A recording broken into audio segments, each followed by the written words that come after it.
Hello and welcome to another inspiring interview with Ambassador for Joy, Laura Yates of Secret Sunrise Singapore and the Hummingbird Life. Now, when I first met Laura, I could practically feel joy that was just oozing out of her. She's just really got an amazing presence and so much passion for life. Since this interview, though, I spent a lot more time with Laura because I've also joined her and the other Secret Sunrise ambassadors for Joy in facilitating Secret Sunrise sessions in Singapore. The thing is, this tribe is really, truly something special because they are all very heart led and they actually can demonstrate how being heart led leads you into this state of abundance and flow. And I think when I look at Laura as well, I'm like really inspired by what she does. But what she told me as well in this interview was that this state of abundance and flow wasn't quite there always. So this is her story and her journey of the trials and errors that she made that led her into this state of flow and abundance. I know that Laura is always seeking balance between two very different worlds. And finally, one day, she just had to make that choice to follow a more authentic life for her.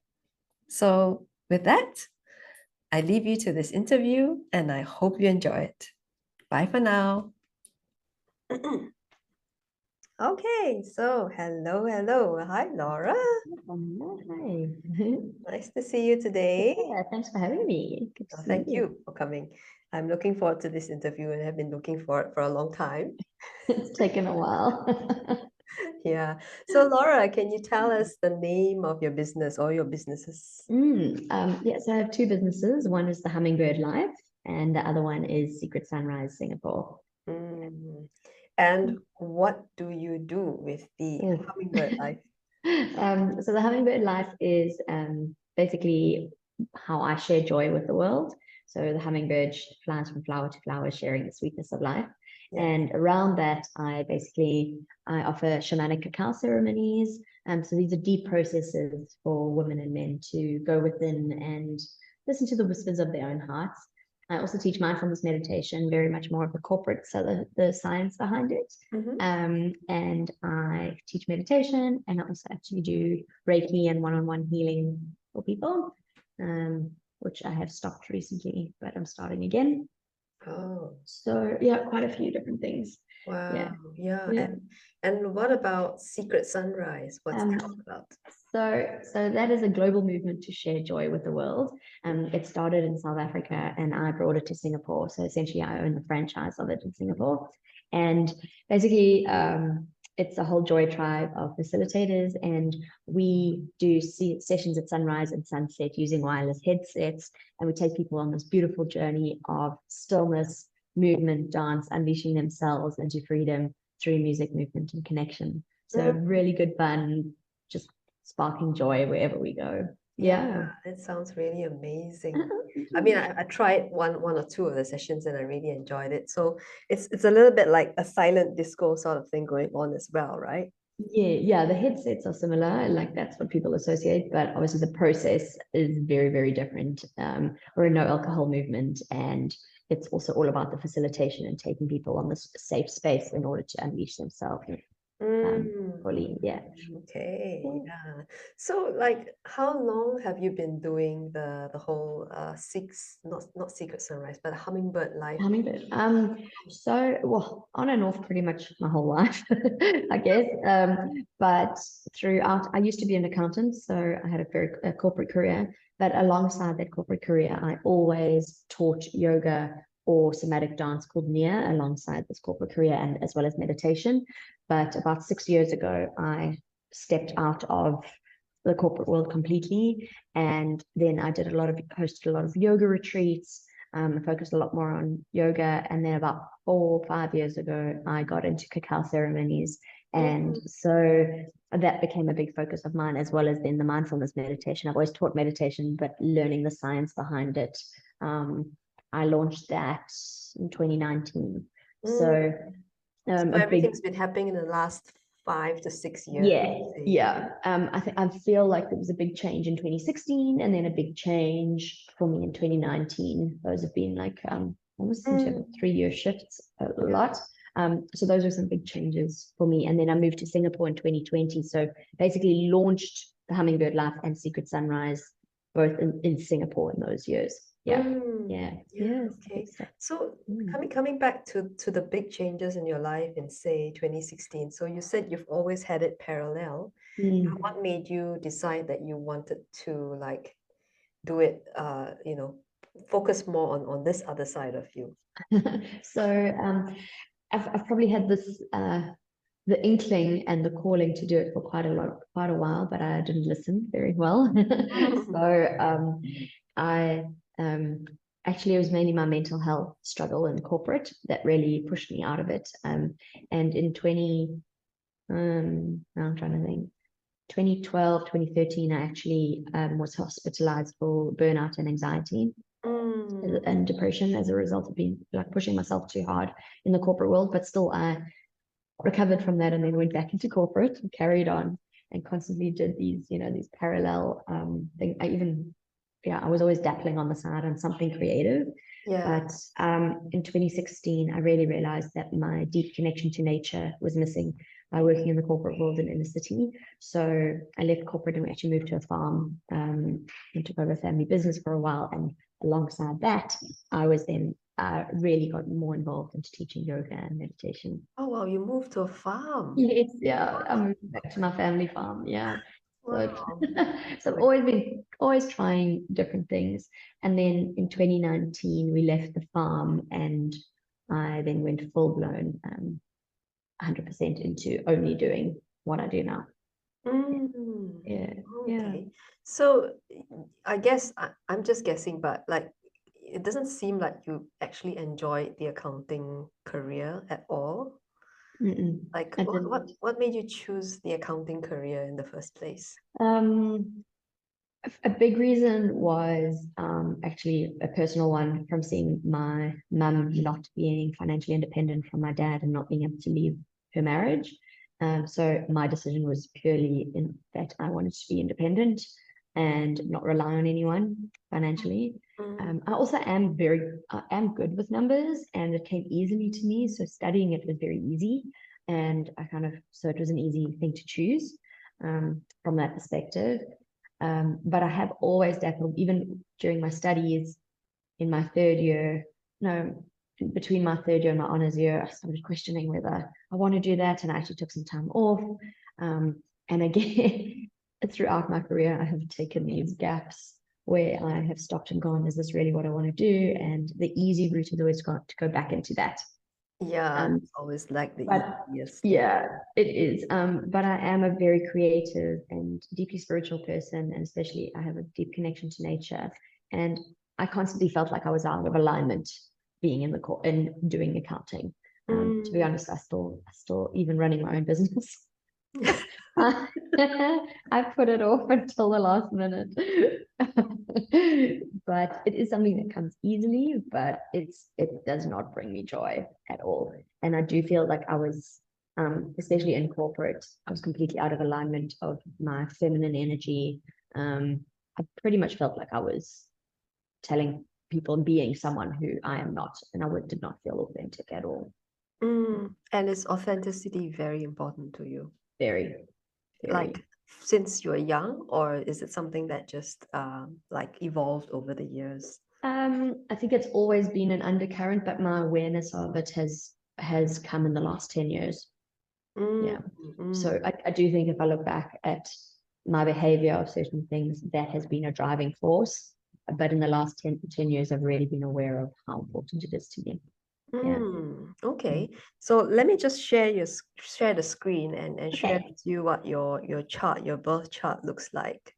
Have you ever looked at your birth chart before?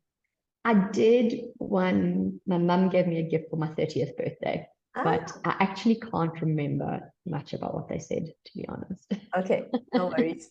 So I hope you can see the screen now. This is the pie chart. So this is Western astrology.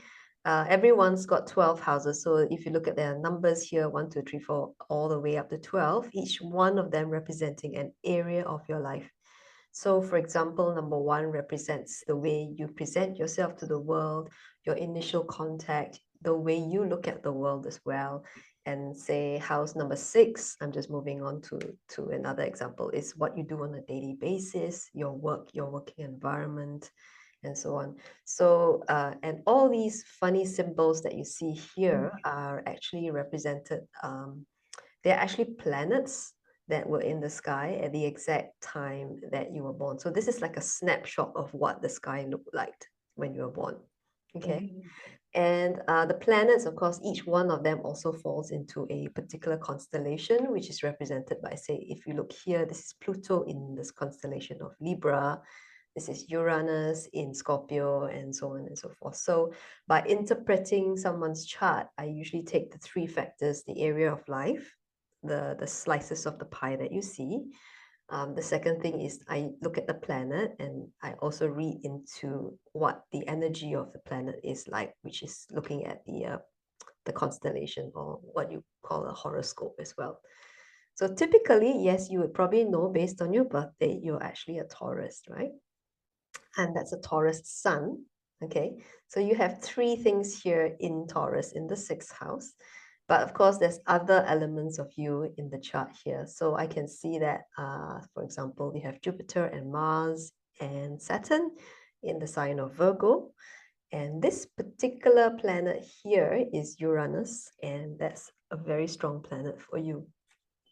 Uranus is all about being different, questioning the status quo, the rebel, a person who likes to be different. And also, there's a very strong humanitarian streak here, right? So that being very strong in your in your 12th and your 1st house. So it might have taken you a while to kind of get in contact with that, because the 12th house is a little bit like something that's secret, something that's hidden. So you didn't really like get too much in contact with it maybe when you were younger. The 12th house also kind of shows a little bit of like, it talks about mental health as well. So this little rebel here probably wanted to get out and had difficulty getting out. And so that was like kind of like the universe telling you, hey, you got to do something with your life, you know, you got to get out. And yeah, kind of, you know, that's probably why it took you a while as well to find this path. How does that sound to you? That sounds spot on, definitely. I think the rebel part, yeah, always going against the status quo. I think that's something that's Yeah. And then the humanitarian thing, definitely, I feel only in the last 10 years has really evolved. And me being comfortable with being a rep and being different has really took a while. I had a very strong need for belonging and fitting in. And now I don't care. Great, good on you. You've come out. Yeah. So I guess the thing is, maybe for you, there's always it's kind of like been like a war of 2 worlds, 2 sides of you, because I'm just looking at this 180-degree thing. So there's the sun here, which is in Taurus, and there is the Uranus here, which is in Scorpio. And these both are like 180 degrees apart. So there's 2 sides of you that I want to be this, I want to be that, I want to be this, and you know. So, and Taurus, of course, is the very practical, the very earthy person who goes like, okay, where are the numbers? Is this making sense? Is there a return on this investment? I don't want to be not making money on this venture that I'm going out to, and this is in the house of work for you, right? What you do on a daily basis. So maybe there's still a part of you that is very practical, that wants to make sure that whatever you're doing makes like, at least you can apply it to life, right? I wouldn't say makes sense, because makes sense is more like logical, and that's a bit more airy. But practical is like, what use how can I use my resources the best possible way? And then so now maybe you're trying to find that balance between that practical side of you that likes things to be stable, and yet you still want to be different. You still want to go out there and be that rebel and question the status quo. Yeah. And there's also that spiritual side of you. There's always, I think that's feels like that's my lesson in life, is this constant pursuit of balance, and I'm always swinging from one to the other. Like, it's like inner turmoil of it. So it makes sense. Yeah, I guess that, in a turmoil. That's so interesting. that's really interesting. Yeah. So like why like how was it for you as an entrepreneur? Like was it a smooth journey for you, or was it like, you know, did you have to plan things ahead? Or how did it happen? I think it's originally I was very much like I had to. I've always tried things and that had to be perfect before I could start. So I mean, even during my corporate career, I baked novelty cakes on the side for quite a few years. So I've always tried, you know, my creative side of things. And only when I finally surrendered into trust and allow, instead of like needing all my ducks in a row and needing that practical, like, have I got a list? Did things actually eventually flow better? Mm. So, and I do feel like then sometimes I get a little, so I feel like when, as an entrepreneur, when I'm doing things from the heart and with the purest intention and in a more trusting, organic way, things do flow better. But I have that side of me that goes, okay, I need to be more disciplined. I need to have more structure. And I often actually think that gets in the way. I know I need it and I know I need some of the discipline, but I often feel that it gets energetically gets in the way of my flow of Mm. what I offer people and even the income coming in, which is quite interesting. And it's I'm always at this loggerheads with myself of when to be practical and when to just organically let things Yeah. come. Yeah, Yeah, it's that same balance, right?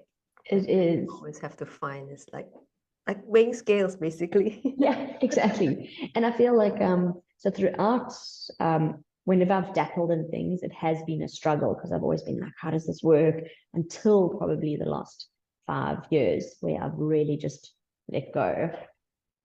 And things have actually now entrepreneurially, things have been a lot easier now that I'm not trying to be so practical. But I do get in my own way. Yeah, I think yes, I do too. I know I know the feeling. It takes you a while to realize that, oh no, I'm in my own way again. Okay, all right, let's take a step back. Exactly. Yeah. Yeah. So, did it take you like 5 years to build up your business from like part-time to full-time? No, I mean, the actually starting the businesses in Singapore, I went straight into it full time. Mm, So I pretty much had 6 months of lockdown in Melbourne where I wasn't allowed to work, where I did a lot of setting up businesses in Singapore. And okay. then as soon as I got here, and had the correct work permits and everything, I got started. So it was very much for me, it was I'd got to a stage about 2 years before that where I was like, I can't go back. The only way is forward. And I couldn't actually do things side by side anymore. I had to actually just trust and go full blown into what my heart was wanting to do and wanting Mm, to share. So, but that it took a giant leap of faith to, and actually a lot. That's where the mental health from about 4 years ago came in, where I just went up. Something really has to change completely now. I can't keep this one foot in one door and one foot in the other. mm-hmm. Yeah, yeah. Yeah. So, like, how should I say this? I guess it's a case where you're like not fully committed, right, to one thing, and therefore, like, if you don't put that energy into that one thing that you really want to do, then it's kind of half-hearted, right? Yeah, yeah. And it's almost like then you don't trust yourself because you always have a little something to fall back on. Yeah. Um, Like, what's the point of uh, a plan A if you always have a plan B in the back of yes, your pocket, yeah, right? Yeah. yeah, yeah, exactly. And I think if we're really doing something from the heart, um, it's and comes from a pure intention, it's going to work. It is going to Mm, work. Yeah, cool. But like, how did you like realize that like it's really the intention, the putting coming from the heart? yeah. It's a lot of self-discovery, to be honest. along with my mental health journey, a lot was basically, I'm always learning. I'm always doing more courses and doing new things. And as a Reiki practitioner, I really learned to trust my intuition a lot. And yeah, I think it's just been experience of when I've followed my heart and it's worked, I've gone, okay, there's something to this. And over the years of my spiritual practice, deepening through yoga or shamanic rituals or, breathwork practices or anything, and Reiki, I have started to really work. I've done some really deep work on myself. And through that, I've got to a stage where I guess I've noticed when I do things from the heart. I notice the energy that flows versus when I do things from my head. Beautiful. Yeah, that's really nice. Okay, let me just show you something else that I can see in the chart again. Here it is. Okay, so if I look at the second house, the second house relates to your resources, as in money, time, physical resources. Also your attitudes towards money, how you spend, how you earn. Also beyond money, because we know that money is also how should I say, it's a commodity. It just follows where the energy goes, right? So the energy behind the money is also your perception of value, your perception of your self-worth as well. And so sometimes when we look at the second house, we also look at it as like the money house. So if I look at it, it's got the energy of Sagittarius, and Sagittarius is the explorer, the experimenter, the person who goes out there, not actually studying things and learning things from books. Complete opposite. It's actually going out there to explore, to learn, and to study. And that's ruled by the sign of Jupiter, by the planet of Jupiter. So how you are going to earn your money and spend your money really well is by using this Jupiter. Usually I say this is the kind of value that you bring to the world. Jupiter is a planet of learning, abundance, expansion. It's also like the teacher. Wow. Yeah. So like I'm like, okay, so that kind of matches, I think, with like the meditation thing that you're doing and the cacao ceremonies. If I'm not mistaken, you're still teaching and you're still leading people along in their journeys, right? Yeah, and this is in the house of the 10th house. So the 10th house also represents people who are authority figures, people who are bosses, or people who are concerned with their social standing in life, or people who want to know what is their social their calling in life. So how does that, like, what goes through your mind as I'm telling you this? I think so interesting with the financial part in terms of the value. I have this thing where I think I've led a very fortunate life, but I do often underestimate the value of what my experience can bring to the table and how much I can share. So I know I often don't charge my value. The interesting thing is with the learning, yeah, I have learned a lot through experience, but I don't value it as much as I should, which I think is quite interesting. Yeah, that's quite interesting because I took a short peek at your human design profile as well. Okay. You've got something called a 6-2 in there. And the Okay. 6 is actually the role model. Uh, This is like the ultimate person who's gone through life, like hit a lot of road bumps, like knocked their head on several times, and they've learned a lot of things along the way. And it's like their role in life is really to show and to share their experience with people so that they can learn from you. that makes sense because when a few years ago, I was actually in India and I started a blog, and it was literally just sharing from my heart and sharing my experiences. And so many people came to me afterwards and were inspired by it. And I feel like when I do that, that is when my abundance flows. Yeah. It's and when I've been in leadership, I wouldn't say leadership roles, but it is that sharing with the world and sharing the wisdom and experience Exactly. with the Like I world. can see that Jupiter as the teacher, and it's like Mm. the teacher that's like going out there in the world, sitting at the top and just Yeah. sharing the experience from that And point. and actually, I mean, I think that's where my business of the hummingbird is. I feel like I'm always experiencing and experimenting with different things, and I just want to take this all and go, guys, look how juicy the world is. Like, let's just share. Like, the hummingbird shares the sweetness of life from flower to flower, and I Mhm. do feel like that's part of. I get so excited when I learn things or learn things through experience that I want to share it with the world. In a Yeah, you different, can absolutely do that. Like yeah. the other part here I can see is there's actually this little planet here in the second house. And Mm. this also shows me that what you need to do in terms of the way that you like give your value to the world is to really give them inspiration, because I'm looking at Neptune. Neptune is about giving, about dreams, about inspiration as well. It's really like painting that wonderful picture of like, like a really romantic picture of what life can possibly be for someone if they follow their heart, if they follow their joy. Ah, okay, that makes sense. Because actually, when I do that from the heart, that is when my abundance flows. I just then end up questioning but then I get on my own way again, right? Like question. Yeah, And yeah. then I start questioning, well, who would want to hear me? Who would want, well, who'd even want to listen? But Yeah, I mean, just off the cuff, I think someone else I know who's a line six as well, like you. She does have a bit of quite a bit of difficulty acknowledging her gifts. So okay, other people can see it very well, but she just can't see it properly herself. sounds right. Yeah, the stuff I get told by people is different to what I believe Yeah, about myself. Yeah, yeah, it's amazing. Yeah.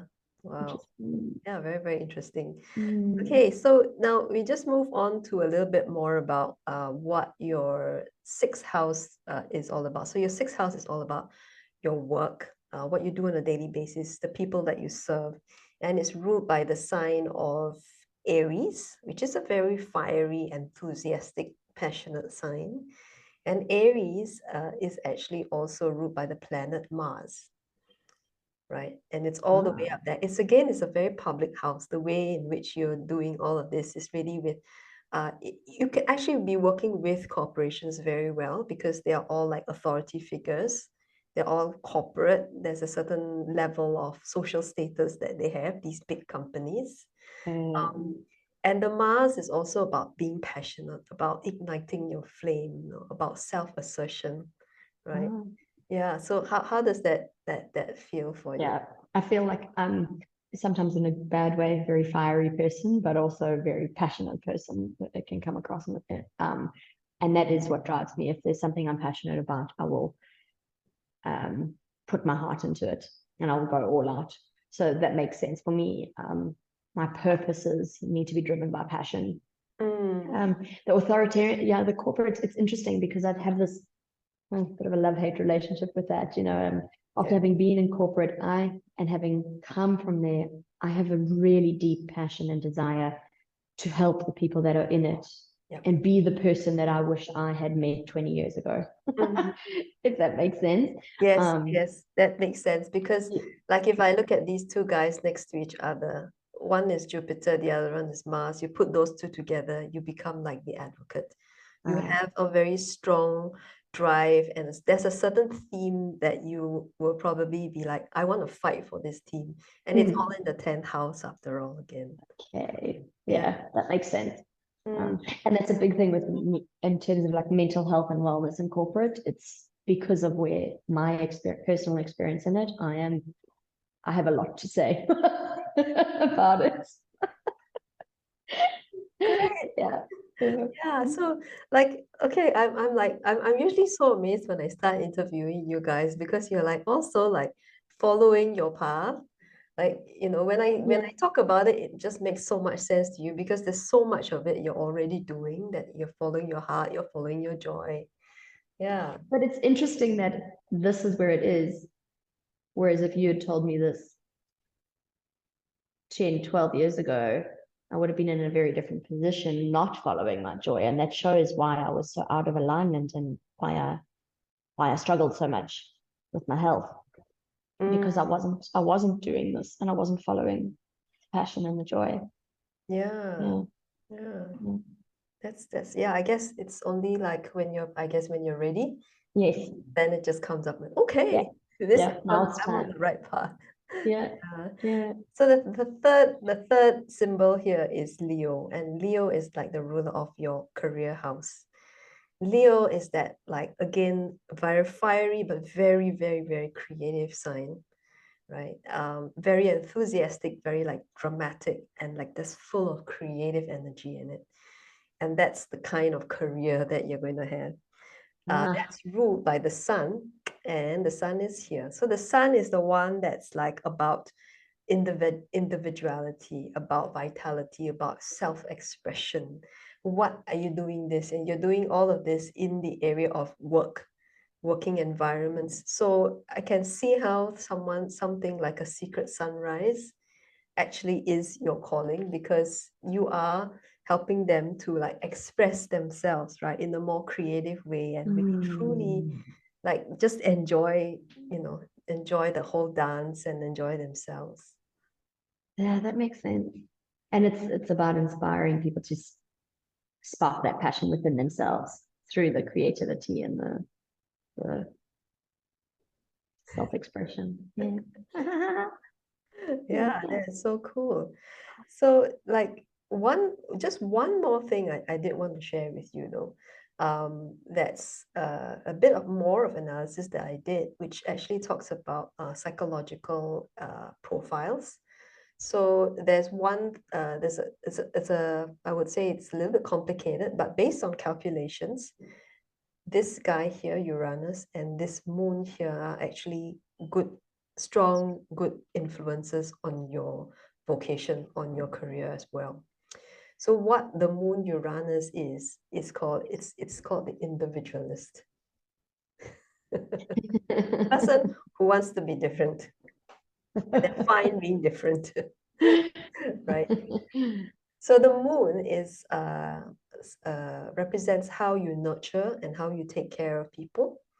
But it being in the sign of Aquarius is like not exactly a lovey-dovey sort of a person, but it's one that I know that you care, and you're probably very logical about how you care, or you want to care, but you care at a distance. Does that make sense?